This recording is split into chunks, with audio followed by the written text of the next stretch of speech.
Previously, on Taverns and Caverns, Path A, we left the city of New Tempest by ox cart, traveling westwards to find this falling sky metal as a request from Yatari on behalf of Barsora.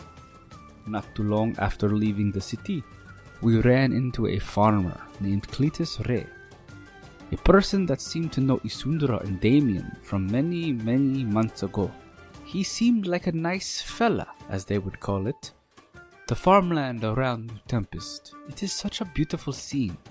It reminds me of my home back in the Shy, for I used to also be a farmer in my youth. We also met an armored individual who donned golden and very expensive looking armor by the name of Ranaldir Harrington. He was an interesting man to say the least. Unfortunately, it seems he and his men are also looking for this fallen sky metal. We eventually came across a camp of people gathered outside the forest we were looking for, and thanks to Alaric's skills in medicine, he was able to gather information that a band of ogres lived inside the forest and were currently guarding the fallen sky metal. With this intel, we prepared ourselves to journey into the forest so that we can face off against this potential threat.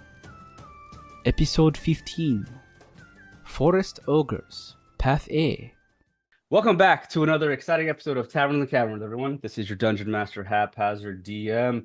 And last time on Taverns and Caverns, the party had entered the forest in order to collect the star metal. But prior to entering the forest, Thaddeus and Yatari had went in first, with the rest of the party coming in shortly after.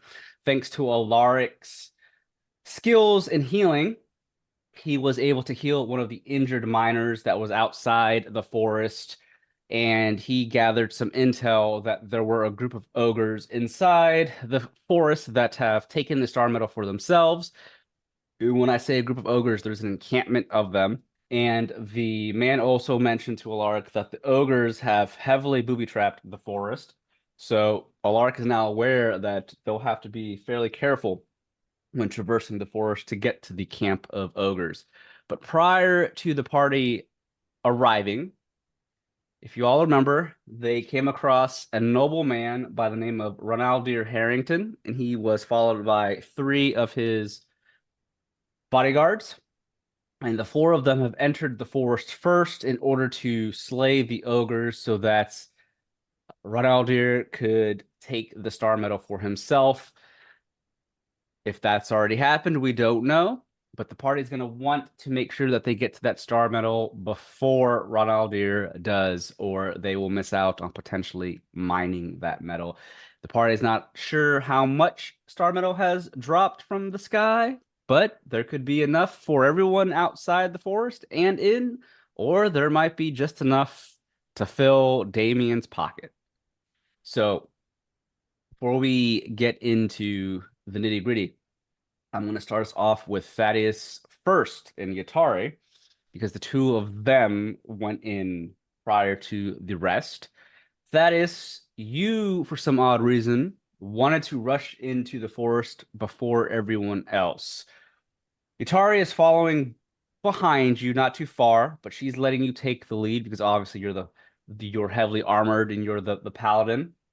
You know, it's daytime at this point. It's not night, so you can still see, decently well with some of the sunlight breaking through the canopy above of the forest. You've been in much darker, thicker forests than this, so there is a decent amount of sunlight as you're going through it, but it's still covered quite a bit by the trees above. So as you're traversing, what is on your mind and what are you doing as you enter this forest? Well, I think Thaddeus will ask Yatari if she feels comfortable not riding the horse into the forest or deeper into the forest. Yatari is definitely understands why you don't want to ride a horse in the forest, especially once the trees and the bushes get much more thicker and whatnot. It hinders movement. She understands that, so she does agree to get off the horse if that's what you are wanting her to do. Okay. Yeah, that's what he will do, and he will tell Clyde to stay back and guess since he can talk to the horse kind of telepathically. So Oh, okay. I can't. yeah, from that I couldn't remember summon you Steve. named. Yeah, I couldn't remember you named it Clyde. Okay. Yeah. Okay. I can't remember if you mentioned that last session or not. Yeah. But Yeah. okay. He could and he kind of had a smart ass answer telling everyone, asking everyone why didn't they know Paladins can do that? That's Like it was right. common knowledge. It's just being an asshole. All right. So with Yatari following you, she is a little on edge, you guys know that you might run into no good, but she's got her staff out. For our listeners, Yatari is a wizard who specializes in summoning elementals to fight for her. So she's in the back. And before you make any more movements, Thaddeus, Yatari just holds a hand up. Thaddeus, wait. Before we move further, let me summon an elemental really quick. It won't take longer than a minute. And you see she raises her staff as she mumbles a couple of words, and within moments, Thaddeus, you see there is a ripple in reality as she summons an elemental from the elemental plane. And the type of elemental, obviously, she's not summoning a fire elemental.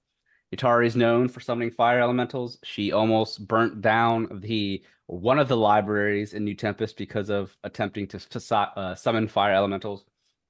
But she has gotten much better at it compared to before. So instead of summoning a fire elemental, she is going to summon an earth elemental. So she summons an earth elemental, which you can see comes out of that ripple in your dimension or plane or however you want to call it. And as it comes out of that, it lands on two of its feet. It's just a small, minor earth elemental. It's nothing massive or anything crazy. So she's still, she's not the same level as the party. As we all know, the party are all level 7, with the Atari not being with the crew for the entire time and also being an NPC. She's a couple levels lower. So her earth elemental isn't as big as it could be, but it's still something.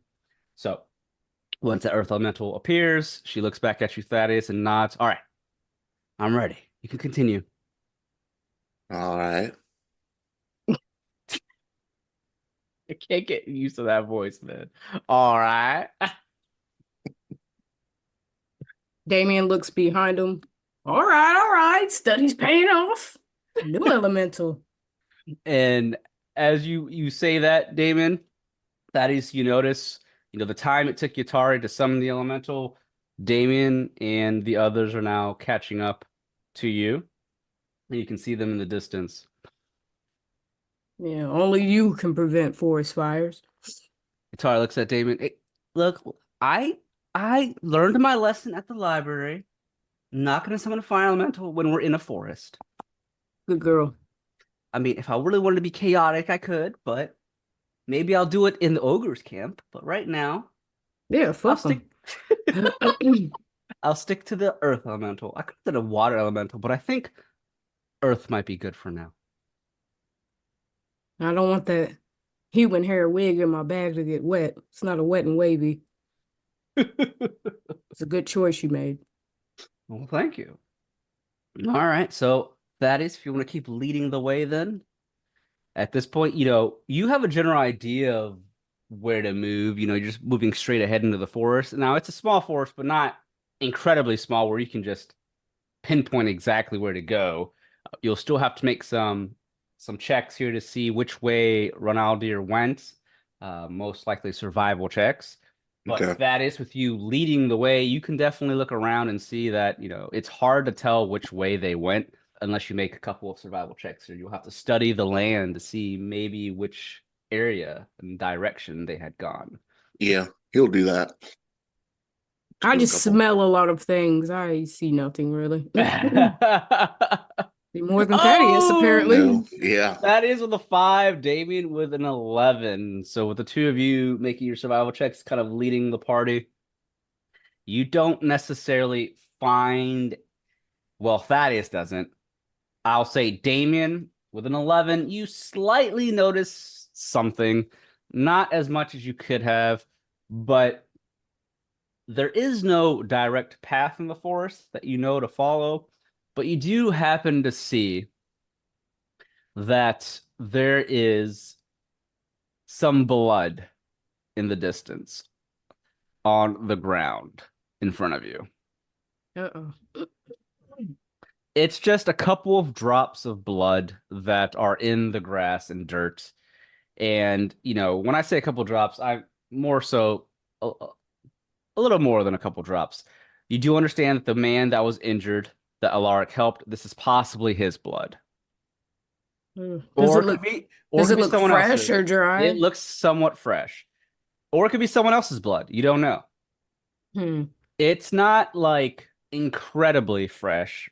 It's probably your guess with a survival of 11.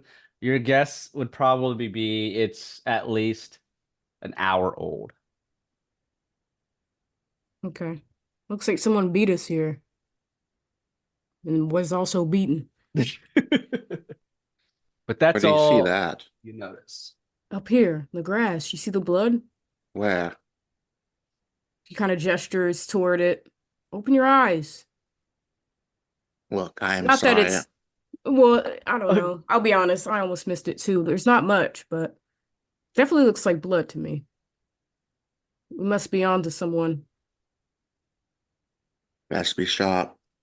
Let's go this way and follow this trail. See if we can catch up to them. If they're injured, they're probably not moving too fast. But we also have to keep an eye out for what may have injured said person. So you follow the path where that blood was, the direction that blood was going. So as you do that, go ahead. The two of you make me another, because the two of you seem to be leading the party with the rest behind. The two of you make me survival checks again to see what else. Trash. Oh, Consistent 11. consistent. So Damien with another 11, Thaddeus with a 12. With those two survival checks, still not all that great, but still better than average. You both will come across, now that you've started this path, you both do come across some footprints, not necessarily in mud or anything like that, but you can definitely tell the grass along the path you're taking has been stepped on. People have walked it, especially heavily armored people or much heavier people, just because you can definitely see the imprints of feet and boots in the grass as you're making your way forward. And also you can tell there are some branches and sticks that may have fallen from the trees or bushes that people might have broken while walking through this path. But unfortunately, as the party continues, the two of you being front, you do not spot something. I need both of you to make me a dexterity saving throw. You can either make me an athletics. Yeah. You can do an athletics if you want, or just a plain dexterity. So Damien, being the rogue with a natural 20 with a total of 26, will save. However, Thaddeus, which makes sense, he's in heavy armor and he did not see or was aware of what's about to happen. With a 13 dex, you failed, unfortunately. Thaddeus, a giant log comes swinging down from above. You have Damien set up a log trap. Yep. And that log comes crashing towards the two of you. Damien, you're able to barrel out of the way just in the nick of time. However, Thaddeus failed. Thaddeus, you are going to be taking 4d8 bludgeoning damage. Oh. And this log is big, man. It's a giant one. You take 16 bludgeoning damage as you are pushed back. Make me a athletics check. Okay. 12. As the log hits you, you try to stand your ground, but it sends you flying back. You fall onto your back in front of everyone else. Alaric, Isundra, Yatari, and Yaito see you just hit the back or hit your back on the ground as the log just now lies there lingering, tied to some rope. Damien on his hands and knees, breathing heavily. Oh shit. Where'd that come? Shh. You may be a deadbeat, but he's a part of our party. Get him up. Thaddeus. You had to sweating. He wipes his forehead. Whoo, Thaddeus, are you okay? That looked like it really hurt. Hell yeah. Right in the chest. I'm fine. Damien lends a hand to help you up. We might want to be much more careful as we continue. Alaric did say the man told him the ogres trapped the place all over. That was hard to spot. I would not have known that was there. Yeah. Really well hidden. I barely saw it. It's like the last minute. All right. Eyes peeled. Really this time. So do you guys continue going in the same path? I mean, Um, you have signs that people went through here. I was gonna say, and personally, I mean, obviously, if there's a trap on this path, they're trying to prevent us from getting somewhere, so we might be on the right track. We just I gotta. roll like a perception or survival to see if I see anything. Mm-hmm. I will have you roll one of those two here in a moment. If you guys continue. So who goes first? Who is leading the pack this time? It can be the wood elf. She No. knows the woods. All right. And I've been That- rolling shitty survivals. Thaddeus will still stay up front. Okay. Brave. All right. So I'm assuming Isundra steps up, maybe not right next to Thaddeus, but maybe behind him to try and keep her eyes peeled. You guys continue down the path, and another minute or two goes by. You guys are much more aware and careful this time, but I'll have Thaddeus and Isundra make me some survival checks. Okay. Better. Oh, okay. Let me see. What do He's looking sharper now. He's like, I'm Right. not getting hit again. Yeah. We have Isundra with a 13 survival and Thaddeus with an 18 survival. Let me see in my notes if that's high enough to spot the next trap. Let's see here. So, I will say this. You Thaddeus, can't tell me you'd these be- ogres were that great at setting these traps that we can't see it at an 18. Well, let me explain what's about to happen. Thaddeus being in the front, you needed a 20 to spot this trap. Oh my god. Oh my god. The faded laugh of evil. Hey. Unfortunately, Isundra and Thaddeus are unable to spot this trap. It is a pitfall trap. They have set up a pitfall trap with leaves, sticks, and whatnot. Thaddeus, you find yourself falling because you're the one taking point. You fall through a pitfall. Unfortunately, it's just not a pitfall trap. It's a spiked pitfall trap. Oh shit. You fall 20 feet down into the ground that is filled with wooden spikes. Well, you might fall. Make me a dexterity saving throw or an athletics if you have any points in athletics that might help you. Yeah. Yo, these are forest ogres. They know how to set traps. Yeah, I'll go with athletics. Okay. Oh, okay. All right. So as you feel the trap beneath you, well, you definitely feel it quickly because your foot falls through the floor or the ground. There's no ground technically.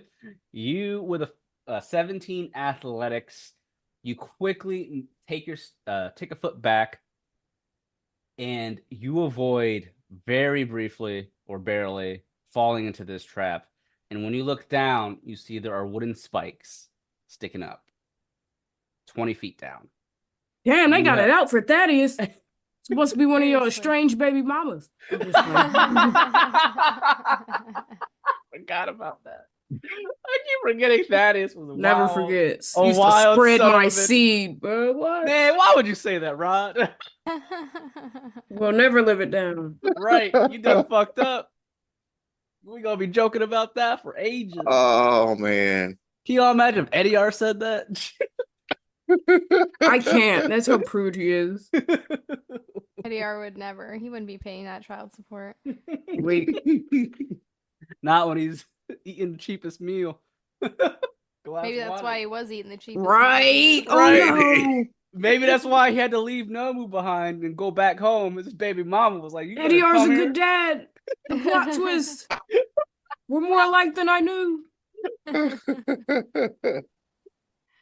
So Thaddeus, you're able to barely avoid that trap. You needed a 15 to avoid Ooh. that. So that's your second trap.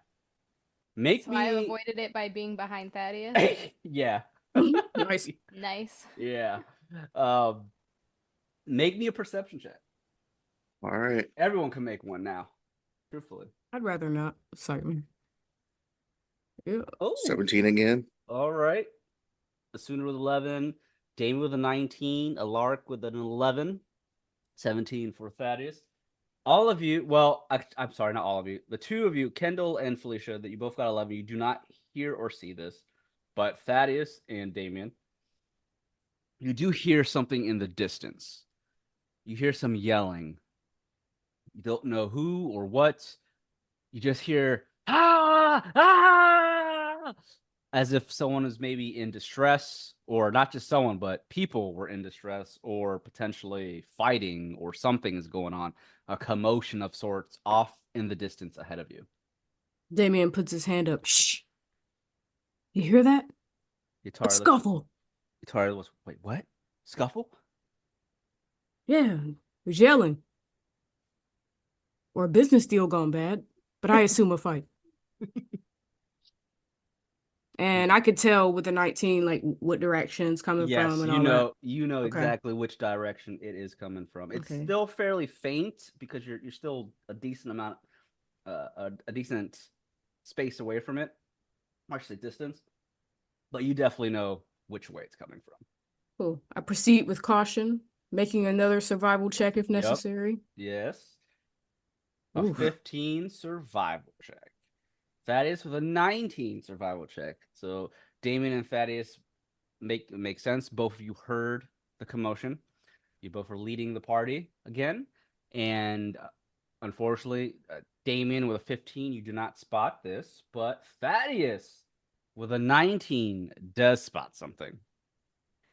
Across the ground, hidden, there is a very thin string, almost invisible to the common view, common eye, or normal sight. There's a trap, a string trap that's tied to one stick that's in the ground to another stick that's in the ground. That is, you spot that string almost immediately. You're able to point it out. Thaddeus will stick out his hand and stop Damien. What? Another trap. I'm really getting tired of these ogres. Yeah, these motherfuckers don't quit. Nicely set, though. Should be taking notes. All right. It's Kind easy. of hops over it. Yep, it's easily enough to be stepped over. As long as you can see it, you can step over. It's nothing fancy. Very basic trap. But you don't know what it's gonna do if you pull it. Well, watch it, everyone. And we proceed forward. So the guy that Thaddeus healed, did he get fucked up by these traps or did he make it? Thaddeus didn't heal anybody. That was Alaric. Oh, Alaric, my bad. Yeah. He probably a mix of both. You might have seen I this wanna one because know- it's still here. I almost want to cut it to see what it activates. So if we come back, we're safe. Right, you don't I want to actually know strip it. how they had time to retrip all these wires and stuff if someone set them off. Yeah. Well, he did say there was a lot of traps in the forest. These ogres have Poking a hole in your story, Ryan. No, these Wink. ogres have an encampment in this forest, which means they've been living here for quite some time. Mm-hmm. He could have set off different traps in another area. Mm-hmm. Listen, these ogres aren't that dumb. They have an encampment with traps all around the encampment. You guys are on just one path. You ain't poke no hole in my story. Shit. I think they're a little more than just not dumb. It's like these are very smart ogres. Like Yeah, they're pretty smart. this is no happenstance. This is not like a thing of coincidence for these traps the way how they've been made. No, they know what they're doing. Look, Omug from season 2 wasn't dumb. I mean, He he could wasn't beat you at smart. Go, but he wasn't smart. He wasn't setting traps. Let's be. No, but he wasn't a forest ogre. He didn't live in the forest. He was a purifier ogre. He was well traveled. Yeah, Don't he do a was. hug. Right. You might want to. You miss Omug yet? You want Omug for this? I do. Yeah. Omug would have traveled right through these traps. He He'd would be have. getting stuck in every one of He them. probably would. He's prepared for combat now in season 2, about to fight that General Renat. But all right, so you guys avoid the last trap that I have set up for you.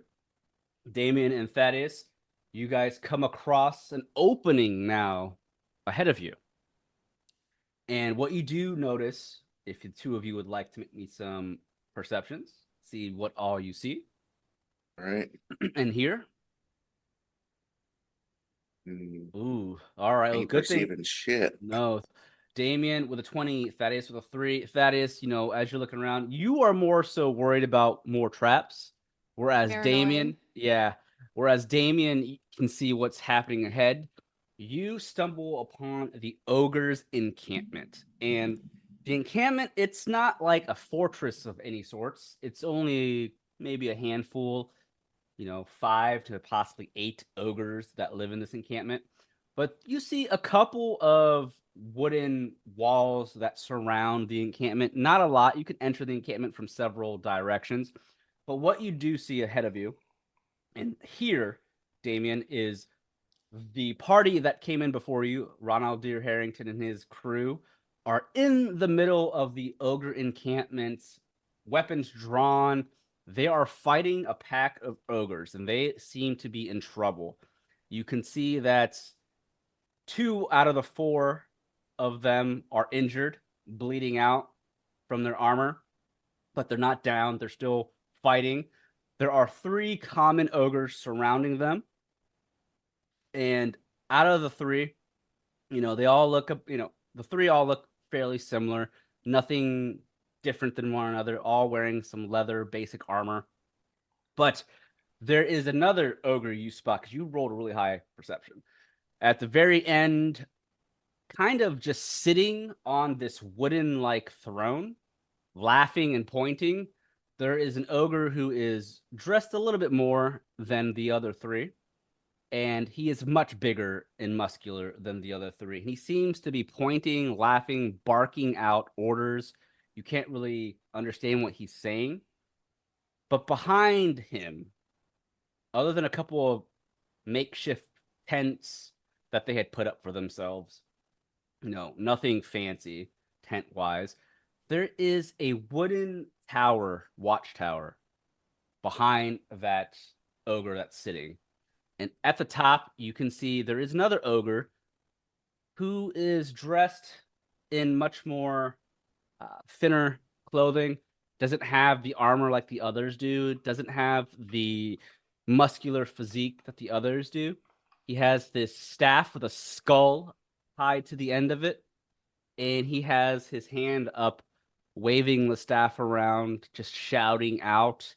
And you can possibly, from what you can see, you could possibly guess that it's a casting type of or ogre that casts magic.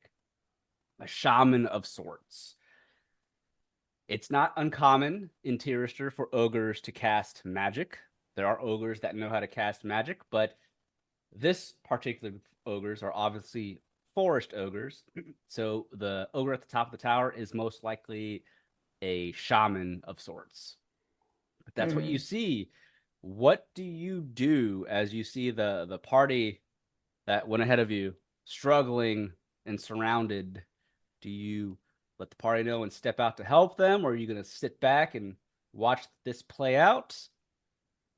With my perception, can I see that there's any like star metal or things that he's guarding or that they're guarding, or does it just look like they're fighting? It looks like they're fighting for the most part, but I will say you do see, obviously there's logs on the ground, trees, stumps, tents. In the northeast, to the left of the ogre that's sitting. I'll ping on the map. If you or someone you know is struggling with thoughts of suicide, the 988 Lifeline is available 24 hours a day, 7 days a week, through call, text, or online chat. Skilled, judgment-free counselors are available to provide compassionate support for whatever challenge you may be facing. To access additional resources and suicide prevention training opportunities, please visit the Franklin County Suicide Prevention Coalition's website at franklincountｙspc.org. Click the link in our bio for more information. Do you see where I'm pinging next to the campfire? There is a boulder of sorts that looks much different than all the other boulders and rocks around the encampment. And it is a shiny black metal with specks of blue in it. Nothing you've ever seen before. That's the money. Yep. And Damien, seeing that shiny, expensive-looking thing, takes one step forward, says nothing to the party or anyone else, and he looks straight at the shaman, noticing that he's clearly the ringmaster here, and he just pow. All right, so you are going off the cuff, immediately starting combat. So before we do anything, let me pull out the turn order because my God. Yeah, I need that. All right, so everyone, please make me some rolls or some initiatives. We're gonna start this off and get going here. So really quick, I'm gonna roll some initiatives for everyone. Yaito, Yatari. Yatari's elemental will go the same time as Yatari. Make it simple. And Yatari, because you do have a couple of NPCs here. So where's Yatari's initiative? All right, cool. And then I'm going to make an initiative just for the enemies themselves. They'll all go on the same turn. I like to do it that way because it's easy for me. I have a lot of shit going on. And what did I roll? 19 for the enemies. All right, so this is how the turn order goes. Oh, wait, let me make a roll for the NPCs other than your NPCs. Oh, I rolled a 1. So Nice. they obviously go last. All right, we are now set with our turn order. So we have, let's see here, Yatari with a 19, Isundra with a 19, enemies with a 19, Damien with a 12, Yaito with a 13, Alaric with a 7, and then Ronaldir's group with a 1. So, Isundra, what is your dex? Because this will determine if you or the enemies go first. A 4. A 4. So you go before them. Their dex is not. It's definitely not a 4. All right. So the turn order goes Isundra, enemies, Yatari, Damien, Yaito, Thaddeus, Alaric, and NPCs. But Damien has started combat immediately. And he shoots out, or I should say, throws out his javelin. And you're throwing it at the shaman? Is that what you're doing? Yep, he has to beat a DC 14 or take half damage. All right. So with that, let me go ahead and make a roll for the shaman. And it's a dex. Hopefully his dex isn't good either. It's not. I'll say that. All right. So I'm making a roll. It is a 9. He fails. So he will take 15 lightning damage almost immediately as Damien sneaks it and he is unable to spot it. You see your javelin fly through the air above the other ogres, striking the ogre at the top, which is quite the feat because he is on a wooden tower. Thankfully, you have 120 feet with your javelin. And as you strike it, the shaman now has the spear. Well, it's sticking out of him, but because it's magical, it comes back to you. And he takes that 15 lightning damage. He looks down at where it came from, and he spots you, Damien. Damien grasps his javelin, slams it on the ground like a staff, and then he points it at him. The shaman holds up its staff with the skull at the end. And he points out at you and the others. The ogres are now well aware of your presence. The one sitting in that wooden-like throne looks over at you, Damien, and he slowly stands. Oh! And he screams out angrily. Well, we'll start round one. Damien will say that your turn will come again, but Isundra, with you being top of the round, you see Damien already has taken action. What are you doing? I also want to mention to them, I go up there to the right. I point at the rock. I think that's what we're here for, y'all. Move accordingly. So you targeted the like shaman dude, right? Mm-hmm. All right. Well, I can hit him. Damn, they said Yeah. get rid of him. Yeah, he looking important up there. Fuck him. Right. He's looking important. Well, the other ones are distracted by the other dudes, so Yeah, right. if we can take out the ringleader first, maybe. Yeah, before the ogres kill these guys. Damn, you don't have much faith in them. They were Is he already s- getting their asses whooped. Is he I like heard him. sitting high on something? Yeah, The like a shaman's wooden on a, thing. he's standing on a tower. The one sitting like the wooden throne is the one under him. One barking out orders. But you hit the shaman. She hit the shaman, yes. Mm-hmm. He's in like a tower. Yes. Ooh. Oh, Isundra with Well, I missed one. the first Eldritch Blast is a 9. Unfortunately, that will miss the Ogre Shaman. But with a 15, that will hit him for 11 damage. Okay, I have a What he did. question. If I knock him back, will it knock him out of the tower? Potentially. Potentially. Are you trying to knock him back? Yeah. All right. How I much? want that fall damage. How much does it knock him back? Your Eldritch Blast. I want to say it's like 10 feet. 10 feet. Yeah. Yeah, 10 feet. All right, and he has. In Is a it? straight line. It doesn't make a saving throw or anything, does it? Just says when you hit a creature with Eldritch Blast, you can push the creature up to 10 feet away from you in a straight line. Okay, so it doesn't say there's any saves or anything, so it's almost. It's not almost. It's immediate.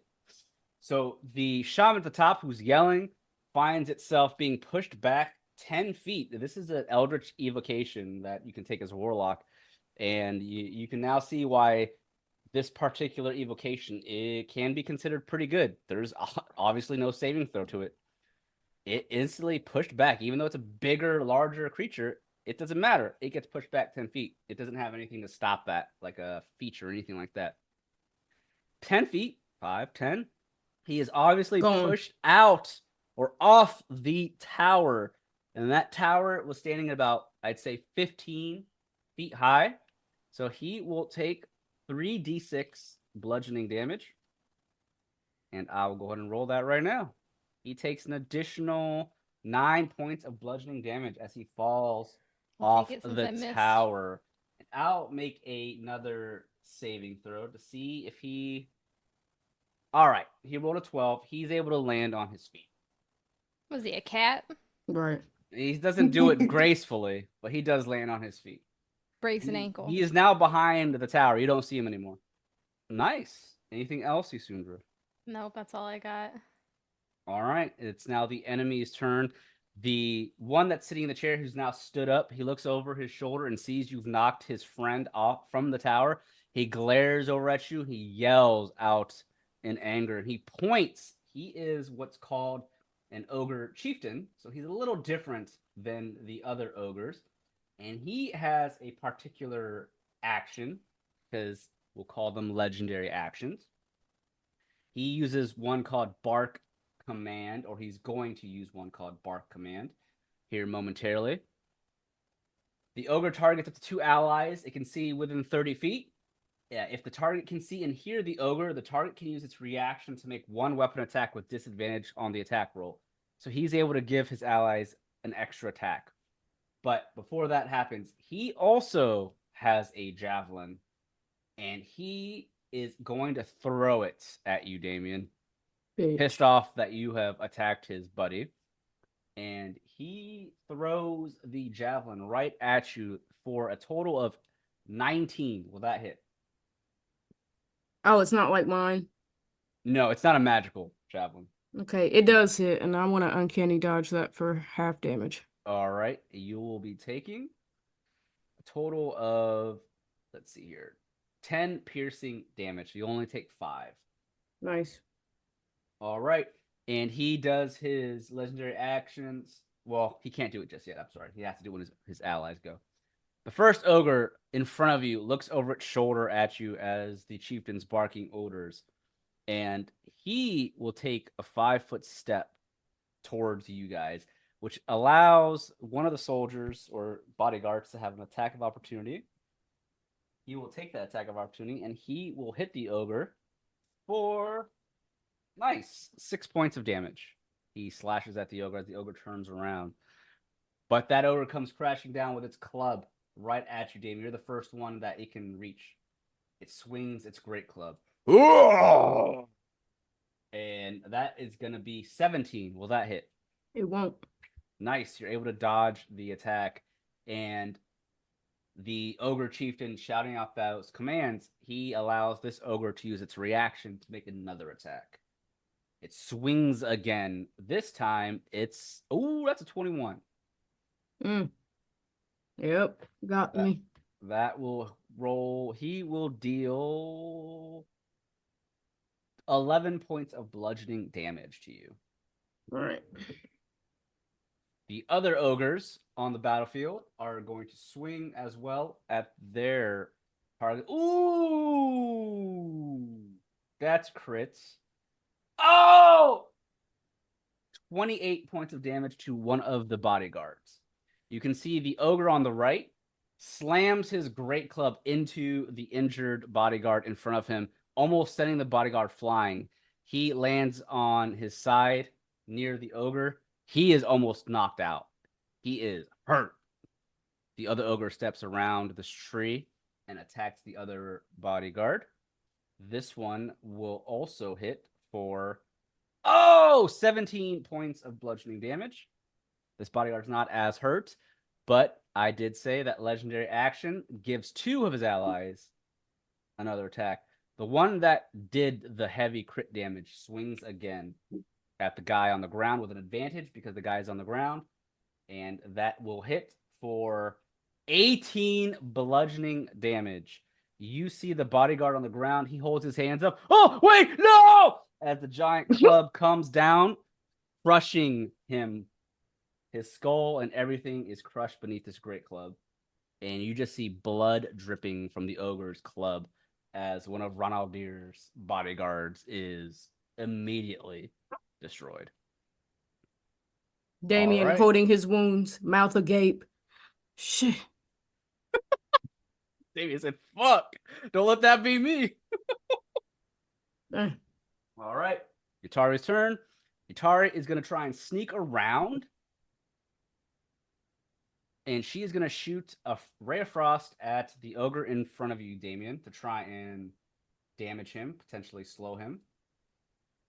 And that is going to be an 11. That is, I don't think that will hit. Maybe. Ogres don't have a lot of it. It does hit. Normal ogre, AC is 11. So that will hit. Yatari does 10 points of cold damage and slows his movement. And then her elemental is going to come up. 2, 3, 4. It can't get to it, but the earth elemental walks forward to try and take some hits. That, Damien, because you technically got a sneak attack there, I'll let you go again since it's your turn in the turn order. Yeah, I'm coming for this guy right in front of me. You already know what's up. The 9 will miss. Damn, not both of them missing. Oh, and your rapier will miss as well. A 9 and a 10. You need an 11, unfortunately. Shit. Okay, I'm gonna use cunning action. That's gonna give me a bonus action this round to hide, disengage, or dash. I'm gonna disengage because I don't want him to hit me again this turn. And I'm going to go 1, 2, 3. She said, I don't want what happened to that bodyguard to happen to me. Yep. And I can go wherever without him getting an attack of opportunity, right? 10, yeah, if you disengage, yes. 25, 30. Yeah, I'll go right here. All right. Behind her elemental, Okay. preferably. With that, Yaito is going to come around. He doesn't want to go too far off, but he'll go slightly behind the tent in front of you and shoot out his trusty Firebirds and his Firebolt cantrip. 14 will hit for 13 fire damage. The ogre in front takes an ice and a fire attack off rip, and it's roaring out in anger as it slams its great club into the ground. It's pissed off. That's getting hit by all different directions. It is now your turn, Thaddeus. What are you doing? Oh, he's going to try to cut his way through. Step up and long sword of radiance. Work. Oh, that's Crit his ass off rip. Crit off rip. He's mad about the log. 13 slashing damage plus 7 radiant damage. So a total of 20 damage. As you cut into the ogre, it roars out in pain. You definitely draw blood. It's not dead, but it's injured. You swing again with your longsword of radiance, and 25 will hit. For not as much damage, but 6 total damage, 5 slashing, 1 radiant. You slash at it again, drawing more blood. It looks down at you, pissed off, that is, but he's pretty hurt. Thaddeus looks up, pissed off as well. Okay, anything else? No, that's it. All right, Alaric, it is your turn. What are you doing? I am going to. I'm still reading here. Oh, you're fine. You're fine. And for our listeners, please forgive us. Kendall's not feeling all that great today, so if his voice is off, that is why. Let me. I just cast a guiding bolt. Okay. To, the ogre closest to Thaddeus. Guiding bolts. Oh no! That is an 8. And I think, is guiding bolt an attack? Let me see. It's a spell save. Range spell attack. All right, so it's like a normal attack, so you have to hit. So unfortunately, you rolled an 8. The guiding bolt is not able to hit the ogre. Okay, and then I'm not going to do anything else after this. Okay, so you'll stay there. It is now the NPC's turns. Thaddeus, as you see, the man in the shining armor, the expensive armor, Ronaldir, he sees one of his men destroyed. He just scoffs. He takes his fancy blade. He's going to attack the ogre that just stood up from the chair, the ogre chieftain, and he'll make 2 swings at it. That's a hit, and that will be a miss actually. And he cuts into the ogre, and he deals 12 points of slashing damage to the ogre. In front of him. And as he cuts into it, he looks up with a grin on his face as if he's a badass. And the chieftain looks down at him, pissed off. His other bodyguards are going to attack the ogres in front of them, obviously. Oh, that's a natural 1. The other bodyguard was hit. He's going to miss. And the other one that the ogre walked away from, he turns around, seeing his friend die. No! Joseph! Damn it. He's going to run at the other ogre and swing. Ooh, with a 19. That will hit. And he's able to deal 6 points of damage to the ogre in front of him. It is now round 2. Isundra. Oh, wait. Motherfucker, she blew behind the wood. Yeah, wait a minute. I didn't have him make a turn. Let me he's do trash. that real quick. Let me make Don't that need move one. real quick. Got He's coming around that tower. He's hurt. He's mad. And he is able Limping to from falling off that tower. Yeah, he's not moving much. He comes slightly around the tower to where you can see him peek out, and he doesn't see all of you. But he definitely sees the bodyguards and Ronaldir, and you see he waves his staff. He's mad that he got knocked out, and he is going to cast a spell called ranged weapon attacks, a Toxic Lash. Oh no! That's a crit. That's a crit. On who? It's always a crit when Ryan rolls. 27. The ogre can choose between. You don't believe me? Do you not believe me? Let me. You know she's not going to the next room to look at those dying. Let me just show you something. Oh, I can't paste images in Roll20 anymore. The fuck? How convenient. Oh, y'all, you won't be like that. I'm a post it in Zoom. Y'all see that in Zoom? Toxic Lash attack 25. You shared a file in the meeting. I shared a file in the meeting. You know I ain't lying. Yeah. How convenient. Not 13 plus 14 acid. The Yup. ogre can choose between acid or poison damage, you monster. This is why I hit him first. Fuck him. I knew he was on some mess. So that's a total of 27 points of damage. And he is shooting out straightwards at the first guy he can see. And it is the guy that is standing next to his fallen comrade for 27 points of damage. You see acid burn into his armor. And he takes a shitload of damage there. All right, Isundra, it's your turn. Okay, they're kind of big. If I shoot an Eldritch Blast at him, will it get It's going to hit him? the chieftain first. You have to move. Okay. Because the chieftain's in your line of sight. Yeah, they are considered large creatures, so you'll have to move Well, will around it hit his the ass. chieftain or will it hit the one that's in front of Thaddeus? Oh, it'll hit the one in front of Thaddeus from where you're at, actually. You'll have to move. I don't want to get too close. Not after what you saw happen. Yeah, I don't have that much HP. We'll move over here by Yaito. All right.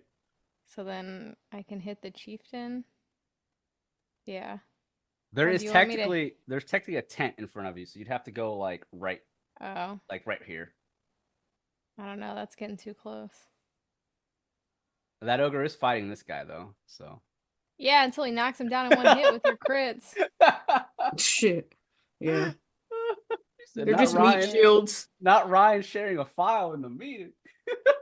Like, damn. Maybe I I see the won't green move then. text. I got Isundra scared to move. I'm not trying to get up there and pull aggro. I'm not Yome. Yeah. Yeah, Yoma could take some hits. Yeah. Well, she could take some hits, but Yeah. she was taking a lot of hits. I guess I'll just hit the one in front of Thaddeus. Okay. Make me down. Eldritch Blast. Oh, both will hit. The first Nice. one for 14, and the other for 11. So as you strike the... Thaddeus, do you want me to knock him back? If I knock him back, does Thaddeus get a hit on him because he's pulling out of range? So technically, if I remember correctly, we did this before, and I made like a custom rule for this. I'm pretty sure in normal 5th edition, if you force a creature out of its space, you technically don't give other creatures an attack of opportunity with the reactions because you're forcing it out of that. It's not willingly leaving that space. But I was like, I like the idea that if you play smartly, you can be rewarded for it. So I would say yes, Thaddeus, if you push him back, Thaddeus will get an attack of opportunity if he chooses to do so. Is it going to knock this guy out if I do that, though? If you do the pushback? Yeah. I mean, we're probably going to have to fight them for the star medal anyway. Fuck them. Well, wait, when you say pushback, who are you talking about? The ogre? Yeah. Like, is he going to get pushed into that guy? Yes, 10 feet? Yeah. It's 10 feet. You can't choose gonna... 5 or 10. It's 10. Yeah, he's gonna knock that dude out. This guy just got acid on him. Right, he's not long is for this world. Is that the one that got acid on him? Yeah, it is. It's this guy. Shit. Just a bad day for our boy. I mean, I figured if we helped save them, they would give us the star medal, right? We didn't come here to be given it. We came here to take. Like a true American. They're also America. enemies. Yeah, they just are not like enemies we feel like we have to settle in such a dire fashion. I mean, but y'all are good guys. If y'all want to spare these folks and negotiate with them, I'm down for that too. You know me. I mean, you're technically not, you're not really on a team. You're just an enemy of my enemy is an ally at this current moment, Mm-hmm. You'd rather be helping the people out versus the ogres. Because obviously the ogres are much more dangerous and aggressive right now. So I won't knock him back, I guess. Okay. All right, so you But just I do hit him twice, right? Yeah, you do, for a total of 25 damage. As you strike the ogre with 25 damage, your Eldritch Blast pierces. Well, actually, it doesn't really pierce. It's like more of like a force damage. It breaks and caves in the ogre's rib cage. As its eyes roll back into its head, it drops to the ground right in front of Thaddeus, dead. Damn. All right. Put an Good X thing on I him. didn't push his dead body into him. He Right. would have fallen on him. That would have been fucked up. All right. You've killed the first ogre. Anything else before it's their turn? No, I can't do anything else. All right. It's now their turn. The ogre chieftain yells out in anger as he sees one of his boys get slain by the party. And he is now looking down at Ronaldir Harrington, the noble, in front of him. And he just grabs onto his weapon. The ogre chieftain has a much more deadlier looking club than the others. He has a spiked great club. But in this case, the ogre that is standing in front of the ogre that killed one of the guards, who's now standing in front of the other guard with acid on his armor, swings down at the guard. And we will see if this guard survives, because he took a lot of damage from the acid attack. And he rolled a 1. The guard's able to avoid the attack. And the other ogre on the left side of you guys swings his great club. Oh, that's a 25, though. Not a crit. For 15 bludgeoning. Oh! He does 15 bludgeoning damage, which is just enough to kill the other bodyguard. You see he swings his great club, and he slams it across the rib cage, the body of the guard, sending him flying as he just crushes his armor and bones. And that guard flies off into the side, onto the ground. He is dead almost immediately. The ogre just growls, seeing its fallen friend, and he looks at the group, and he starts walking towards you guys. And he's rushing. I don't say walking. He's going to walk as fast as he can, more so rush. All right, the ogre chieftain, he's got those legendary actions. He uses Bark Command yet again. He barks commands, allowing his 2 ogre friends to make attacks at disadvantage. So the ogre next to you, Thaddeus, will attack you with a disadvantage using its reaction. And with a disadvantage, you actually rolled decent with both, but disadvantage, it's only going to be an 18. I don't think that hits you, yeah. It does not. So you are able to avoid that. The other ogre with disadvantage, attacking the guard. Oh, God, that's 23 and a 25. So 23 will hit the guard for 9 bludgeoning damage. That guard who is screaming in pain from the acid seeping into his armor, he is more so worried about that acid burning his skin than he is the ogre in front of him. And the ogre's great club comes smashing him into a bloody mess, just like his ally. And the ogre roars out, and it charges towards Damien and Yatari's elemental. The other shaman, or the shaman, stays where he's at, and he shoots out another toxic lash. Actually, he comes around the bend here. He is not going to do that. He sees the party. He's pissed off at you, particularly Damien and Isundra. He is going to cast a spell, Rippling Earth. The ogre causes the earth to suddenly move in a violent cascading motion in a 30-foot line that is 10... Oh, wait, actually, that's not what I thought it was. He's not going to do that because he can't reach. He won't do that. He'll just do his Toxic Lash. All right, and that is going to be a total of 17. Does that hit you, Damien? Nope. All right. That'll miss. Oof. Yatari's Damien turn. breathing hard. Trying not to show him that he's a little shook. Yatari's gonna move a little bit further from that ogre, and she's gonna shoot out another spell, Ray of Frost, at the ogre next to you, Damien. Will this hit? I don't know. Yeah. 24 will hits for 11 cold damage, and it slows the ogre's movement down. All right, her elemental will make a swing at the ogre in front of you. And let's see if it does anything. It's not the best, but it will hit. Mm-hmm. 5 bludgeoning damage. Here we go. She's working for that star medal. Hopefully She that is. boulder better be big enough for 2 pieces. Yatari's elemental just swings its rocky arm into the ogre, hitting its kneecap. The ogre goes, oh! All right, Damien, it's your turn. Do I get advantage or sneak attack because the elemental is within 5 feet? You'll have to. Oh yeah, you will. All right. Yeah, Well, because you have I'm an using my ally. rapier and short sword of flames kiss. 20 and a 23 will both hit. So you'll have 19 piercing damage. Actually, yeah, 19 piercing damage plus 4 fire damage, and then plus another 10 sneak attack damage. Jesus Christ. Let's see. Let's see if this kills him. 33. Yeah. Oh, almost. The ogre drops to a knee from that attack, and it looks at you, growling. He's really hurt. He's hurt.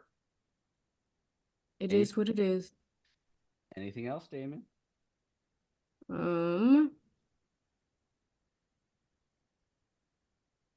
Nope. All right. Yeah, to his turn, he will shoot out. He'll step back, actually. He's going to shoot the ogre right next to Thaddeus with a firebolt. I don't make the NPCs do anything too crazy. Obviously, they're just for support. They're NPCs. They're not supposed to be as strong as the party. But he will shoot out another firebolt. 20 will hit for 12 fire damage on the ogre next to Thaddeus. Thaddeus, it's your turn. All right. That long sword of radiance. 13 will hit. Yeah. That is for 8 total damage, 5 slashing, 3 radiance. You have another one. 11 will hit for a total of 14 damage. Nice. 9 slashing, 5 radiant. The ogre was pretty healthy. He growls down at you, Thaddeus. Don't talk to him like that. These ogres obviously are not talking in common. They're talking in their ogre-like language. So if any of you know ogre, then you'll be able to understand them. But no, right now, attitude is universal. Yeah, they're not speaking in common. They're not like Omug. Omug, he spoke in common. Alaric, or unless Thaddeus, you're doing anything else. Sorry. No, that's it. Alaric, it's your turn, buddy. Your party is doing some work, but so are the ogres. All right, so Alaric is going to target the ogre that is down on his knee next to Damien. Okay. And will cast the cantrip Toll the Dead. Oh, nice. Okay. And he'll have to make a saving throw then. I just forget if it's a wisdom or if it's, let's see here. Yep, a wisdom saving throw. Let me make that wisdom.